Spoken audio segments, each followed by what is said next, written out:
शीतला माता की कहानी। इस कहानी के माध्यम से हमें ये पता चलता है कि किस तरह शीतला माता धरती में प्रकट हुई और किस तरह कुम्हार के घर को छोड़कर बाकी सारे गांव में आग लगी। आप इस कहानी को अंत तक पूरा जरूर देखिएगा।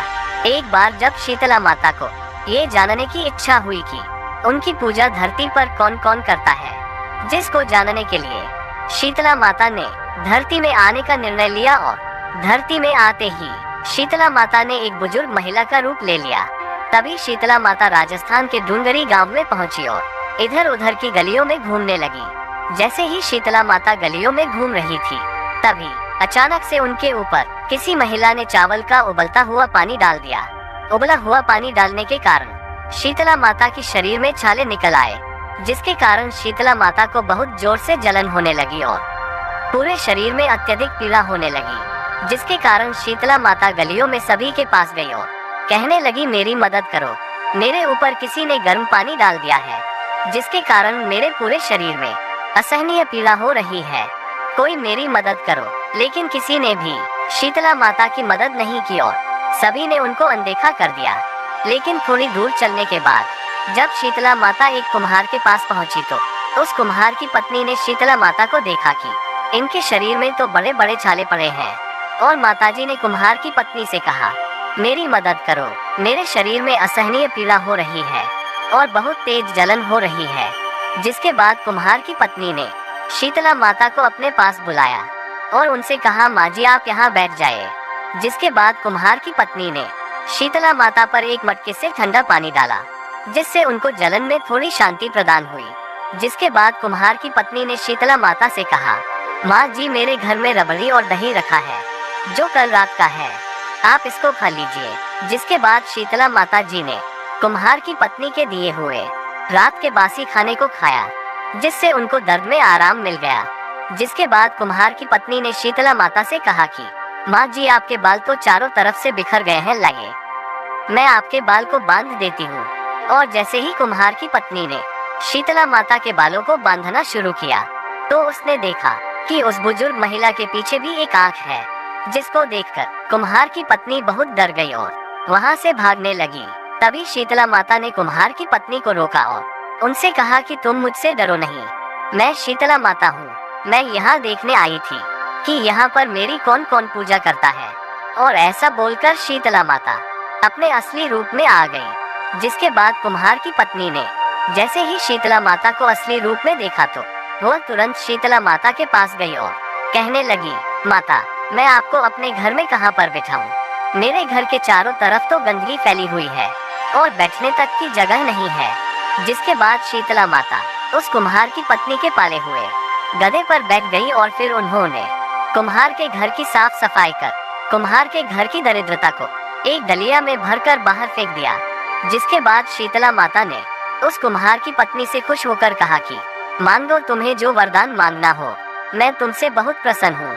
तभी कुम्हार की पत्नी ने शीतला माता से कहा, माता आप हमें वरदान के रूप में इतना दीजिए कि आप हमारे राजस्थान के डूंगरी गांव में निवास करें और जो भी मनुष्य सप्तमी और अष्टमी को आपकी पूजा करें, व्रत रखें और आपको ठंडे भोजन से भोग लगाएं, आप उनके घर की गरीबी भी खत्म करें और जो भी महिला आपकी पूजा सच्चे मन से करे, आप हमको अपना आशीर्वाद दें और सभी लोगों को रोग से मुक्त करें। जिसके बाद शीतला माता ने कुम्हार की पत्नी की बात मानकर कहा, तथास्तु, तुम्हारा यह वर जरूर पूरा होगा।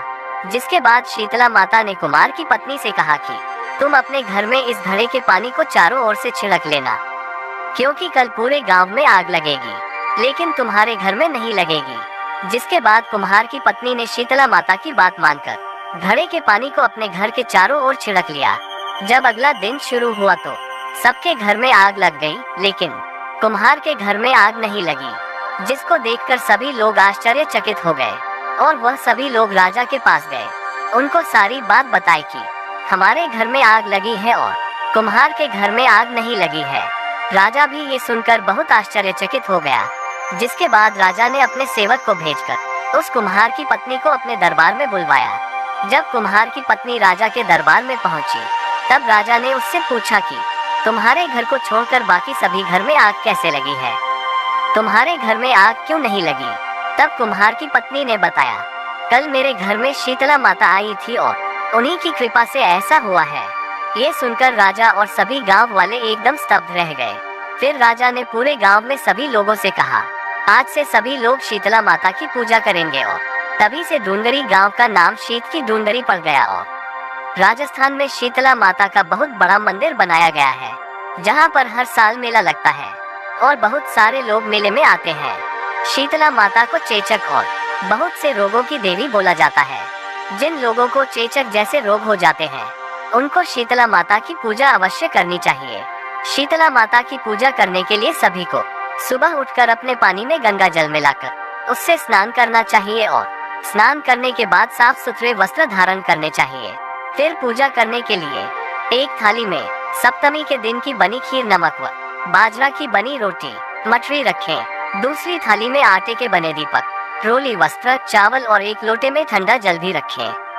फिर शीतला माता की मूर्ति को स्नान करवाएं और उसके बाद हल्दी और रोली से उनको टीका लगाएं। थाली में रखी सभी वस्तुएं उनको अर्पण करें और फिर एक दीपक को बिना जलाए रखें। उनको भोग लगाएं और उनकी आरती गाएं। शीतला माता की पूजा चैत्र कृष्ण पक्ष की अष्टमी को मनाया जाता है। तो साथियों, ये कहानी आपको कैसी लगी हमें अवश्य राय दें। अगर कहानी अच्छी लगी हो तो कृपया हमारे चैनल को लाइक